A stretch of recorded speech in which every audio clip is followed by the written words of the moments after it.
मार्च एप्रिलचे हप्ते थकल्यानं लाडक्या बहिणी चिंतेत आहे.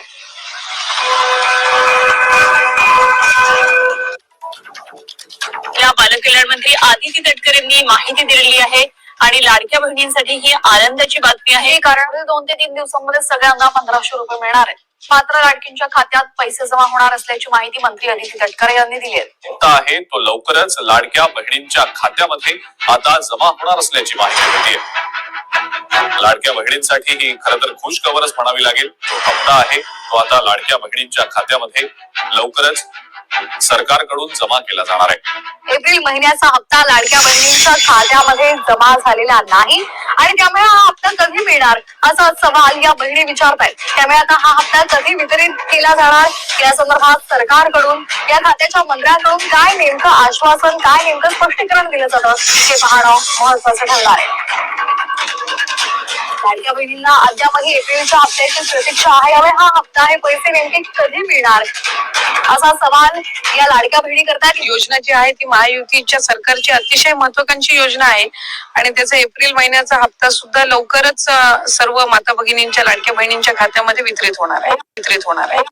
लाभ बंद झाल्याचे कारण अनेक महिलांना अद्याप समजलेलं नाही. केवायसी दुरुस्तीसाठी 30 एप्रिल पर्यंत मुदत दिली. अनेक महिलांचा नोव्हेंबर, डिसेंबर, जानेवारी नंतर लाभ बंद झालाय, परंतु त्याचं कारण त्यांना समजलेलं नाही. राज्यात ई केवायसी नंतर 1,89,00,000 लाडक्या बहिणी पात्र आहेत. तर अपात्र लाडक्या बहिणींचा लाभ आता बंद होणार आहे. ई केवायसी नंतर 1,89,00,000 लाडक्या बहिणी राहणार आहेत. तर 54 लाख लाभार्थी अपात्र ठरले. मार्च अखेर हा आकडा 68 लाख होता. एका महिन्यात 14 लाख लाभार्थींनी ई केवायसी पूर्ण करताना सरकारी कर्मचारी नाही असं स्पष्ट केलंय. यापूर्वी त्यांनी चुकून सरकारी कर्मचारी आहोत असं नमूद केलं होतं. तर या ठिकाणी लाडक्या बहिणीसाठी अतिशय मोठी खुशखबर या ठिकाणी आलेली आहे. जो आपला मार्च महिन्याचा हप्ता आहे हा आता कुठल्याही क्षणी आपल्या अकाउंटवर इथे जमा होऊ शकतो. हो, तुम्ही खरं ऐकलेलं आहे. परंतु यामध्ये एक अट आहे.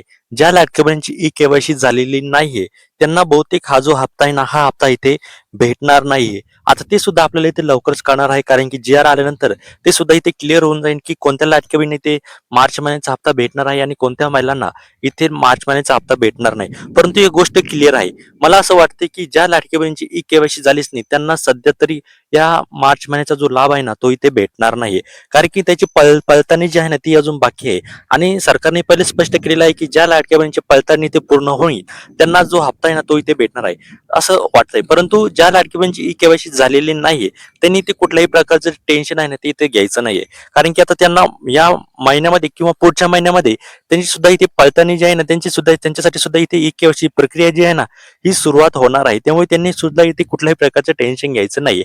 आता दुसरी गोष्ट म्हणजे आता 2 हप्ते जे आहे ना ते आपल्याला सोबत भेटते का हे सुद्धा इथे बघणं महत्वाचं आहे. 2 हप्ते म्हणजे मार्च आणि एप्रिल या 2 महिन्याचे जे पैसे आहे ना ते आपल्याला सोबत भेटतील का हे सुद्धा इथे पाहणे इथे गरजेचे असणार आहे. तुम्हाला यावर काय वाटतं? 2 हप्ते आपल्याला सोबत भेटावे का मार्च आणि एप्रिल? ते आम्हाला कमेंट करून नक्की सांगा. आणि जर तुमच्या काही समस्या असतील तर ते सुद्धा तुम्ही आम्हाला कमेंटच्या माध्यमातून विचारू शकता. चॅनलवर जर नवीन असेल तर सबस्क्राईब करा. धन्यवाद.